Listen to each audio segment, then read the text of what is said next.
Okay, this is walking through the document.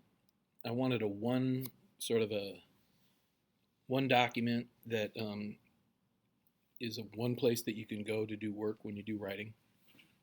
First of all, I always do these videos in one take, so um, you know, whatever. Lots of ums. So anyway, I know everybody thinks differently, writes differently, and has a different process. So making a template, I know, can stifle a lot of thoughts. I don't want that to happen.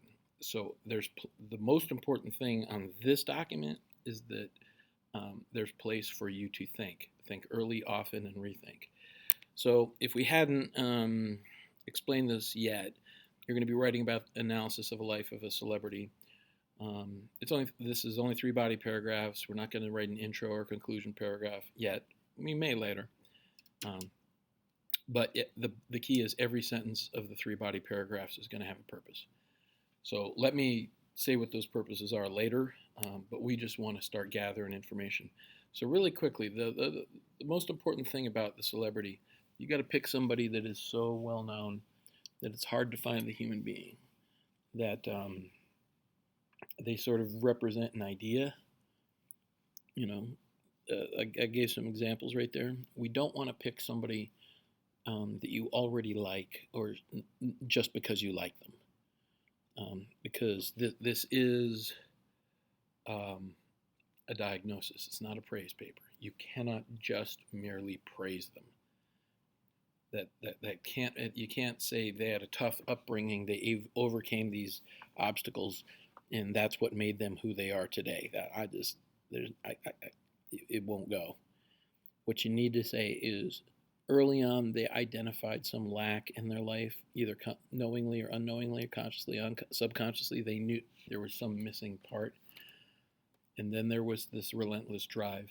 So we're talking about the need or the want. It had, whatever it is, it, in a way, it had to happen, or they felt it that it had to happen.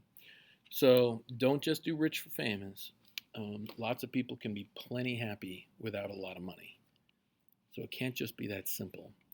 Make it about, we need to do some metacognition. Think about thinking. And just go, they went from poor to rich. Why? What did they get out of it, and what was it a symbol for? So shame or control, security, this sort of thing. So in step 3, that's the important thing. So anyway, the way you get there, once you say the name, in step 2, you say the characteristics that they're known for.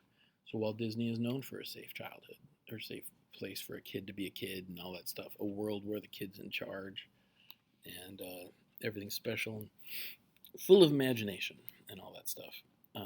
And then step 3, well, if that's what they're known for, that might lead you to what they didn't have. So it's that idea of compensation.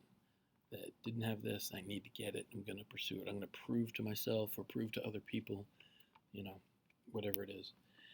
So that's we want to get to thematic motivations, pride, shame, lack of attention, whatever, things like that. Again, this is where you have to be willing to not tear it apart, but do a diagnosis, and not just look for things to go, man, I like them even more.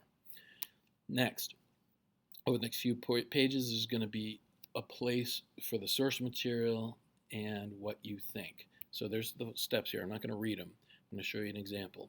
So I found this quote about Robert Downey Jr. His father was an actor, and when he was growing up, the dad did drugs with his son. Started at the age of 6, but really got going at 8. So the source location is, where did you find it? Now, cheatsheet.com, entertainment, showbiz, blah, blah, blah. I cannot use that as a source. But it's where I found it. And so what I did was highlight and paste, copy and paste a big chunk of it. Now, in this, it says a 1988 interview for the book The New Breed, with another link to get out of here. Now, I can go find this book on Google Books, and then that can be my source. But that's not what I'm doing right now. I just found something that I want to comment on. So he grew up, his father used to use drugs as a way to bond, blah, blah, blah. And here's the quote: when my dad and I would do drugs together, it was like him trying to express his love for me in the only way he knew how. bold the part that you find crucial. It's too easy to just take the full sentence and have him do all the talking. We just worked on embedded quotes and blending the thing. So I think I can pick up at this verb and write something beforehand. I'm not going to do it now, but this is where the important stuff is. And then the most important part, I got to write some thoughts. I got to write to future me and say, this is a father and son thing. That can be tricky sometimes. Is the son supposed to do better than the father? Is he supposed to be a better actor? Is he supposed to be a better drug addict? Can he handle more drugs? Would that embarrass his dad? Or can he be a famous actor and then kick drugs? Meanwhile, his dad is still addicted and not nearly as famous as an actor as he is. Would that shame his father more? I mean, he's in a tough situation. So all of these things, future me, when I do write commentary, I'm going to remind, it's not, that way I'm not just highlighting something in a book going write about this later. I'm capturing this. Now I could go in a different direction later, but at the very least, I'm provoking thought and try to get to words, even here, I didn't even mean for talking about escaping drugs, but maybe drugs became an escape. So, this helps us out and makes these sentences, which are the most important part, more nuanced. We can't be allergic to a rethink and a rewrite. We want to revisit and rethink and make better. We want to refine it. We go from good to great to awesome. And it's not awesome because you found a quote. Anybody can find anything nowadays. So this isn't awesome. This is, and it will be. And then we just want to make 6 of those right now. Fill those things in. Future you's going to love finding that location. Put in the quote, bold what you want. The star of the show is what you think in these comments. Cool. The due date is on there, but I do want to see this routinely. Since it's an online business that we're in right now, I do want to reserve the right to just go, hey, let me see where you're at. It's not for me to take away points. It's for me to just look at these things and go, elevate your thought, start making connections. And the last thing is, when you do find something really strong here and you feel like you can work on it, that's what you put here.